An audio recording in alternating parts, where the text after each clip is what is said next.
Kaixo, ongi etorria, zenbaki errealen zuzenean tarteak nola adierazten diren ikusiko dugu. Goazen pentsatzea ditugula -5 eta 8 arteko tartea. Horrek esan nahi du -4, -3, -2, -1, 0, 1, 2, 3, 4, 5, 6, 7 eta hor dauden zenbaki arrazional eta irrazional guztiak tarte hontakoak direla. Gure galdera da, -5 eta 8 tarte hortakoak aldira? Bueno, lehenengo ikusi behar dugu, -5 eta 8 nola deitzen zaie, muturrak.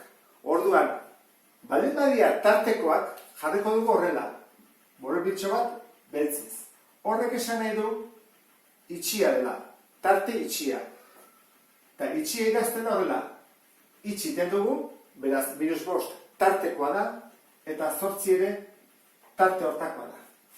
Baldin badugu horrela, margotu gabe barrutik, borobil bat eta margotu gabe, esan nahi du -5 ez dela tartekoa. Bere muga da, hau da, tartekoak hor daude eta -5 ez da sartzen. Hori nola adierazten da? Ba horrela, parentesi batekin. Esan nahi du, -5 ez da sartzen eta 8 ez da sartzen. Horrek esan nahi du irekia dela. Ikusten dezen bezala. Hau da, itxita eta irekita. Eta beste kasu batzuetan gerta daiteke izate itxia eta irekia. Horra esango dugu, adibidez ezkerretik itxia dagoela eta eskubitik irekia. Tarte komuna adierazi. Beraz dugu tarte bat -7 eta 0 sartzen ez dena, eta beste bat -5 eta 2 mutur hau 2 sartzen dena. Zen da tarte komuna, bientzako komuna den tarte hori? Guazen ikustea. -7tik 0ra. Hordan da, -7tik ez dela sartzen, 0ra ez dela sartzen. Hori da tarte bat. Eta bestea da, -5etik ez dela sartzen, 2ra sartzen dela. Zen da zati edo tarte komuna? Hasiko litzake 5etik eta 0ra. Ikusten ez bezala, hemendik honea. Bientzako da. Orduan da, -5etik 0ra. Horren galdera da, -5 sartzen alda, goian sartzen da, behan ez. Beraz, -5 ez da sartzen. Eta 0a behan sartzen da, baina goian ez. Orduan, 0 ere ez da sartzen. Emaitza, hau izango litzake. Tarte komuna izango litzateke -5etik 0ra, eta ez dira sartzen ez -5 eta ez 0. Hemen, -4tik 3ra.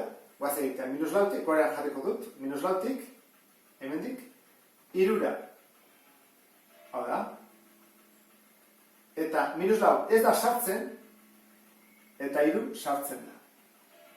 Urrengoa, -3tik, hemendik, 4ra. Horrean. -3 sartzen da, eta 4 ez da sartzen. Zein da komuna, izango zateke hemendik, onera. Izango zateke -3tik 3ra. -3, 3. Horrein galdera da, -3 sartzen alda, behan sartzen da, bai, tartean dago. Eta muturra ere sartzen da, beraz, -3 sartzen da. Eta hemen, goian tartean dago, eta 3 sartzen da. Beraz, tarte honetan, 2 muturak sartzen dira. Eta hau izango litzateke, itxia ezkerretik eta eskubitik, eta irekia ezkerretik eta eskubitik. Lau adibide hauetan, isaren balioak daude adierazita ikur hauekin. Honek esan nahi du, isa izango dela -5 baino handiagoa, eta -2 baino txikiagoa edo berdina. Horrek esan nahi du, zuzen honetan, hau bali bada -5, hau da -4, -3, -2, -1, -5etik hasiko gerala, eta -2 arte izango dela. -5 sartzen da, ez da sartzen, izan behar duelako handiagoa. Eta -2, bai, delako -2 baina txikiagoa edo berdina. Horra jarriko du horrela. Hau izango da tartea. Horra muturrak dira -5, ez dela sartzen, eta minus bi sartzen dela. Beste tarte honetan, esaten da, minus bost baina handiagoa edo berdina, horran sartzen da, eta 0 baino txikiagoa, minus lau, minus hiru, minus bi, minus bat, 0. Horran 0 ez da sartzen, izan behar delako txikiagoa. Orduan tartea da, hemendik hasi eta horregaino.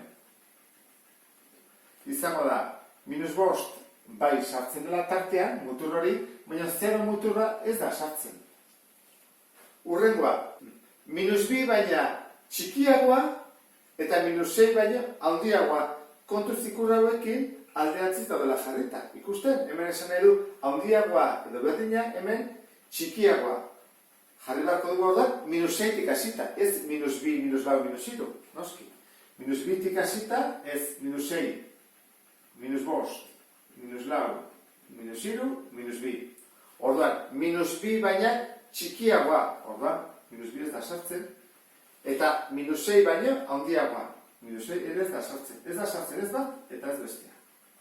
Orduan, izango da, minus 6-tik, minus bira. Ikusten duzu ez da, trukatik bat dira, bueltatik bat dira. Azkeneko ariketan jartzen du, 7 baina handiagoa edo berdina. Orduan, 7 mutura sartzen da, berdina delako. Hartzen duten 7, 8, 9, 10, 11, 7 sartzen da, eta izan badu, handiagoa edo berdina. Jarraitzen du, mutur bat 7 da, baina bestea ez dugu adierazten. Zein da zenbakirik handiena infinito jarriko dugu? Horren izango da, 7-tik infinito arte. 7 sartzen da, berdina delako, eta infinito ez da sartzen. Inoiz. Horren ikusi, jartzen badu berdin, mutur hori itxia da. Eta jartzen badu horrela, berdin gabe, orduan irekia da. Eta honekin ulertu duzulakoan, beste bat arte, agur.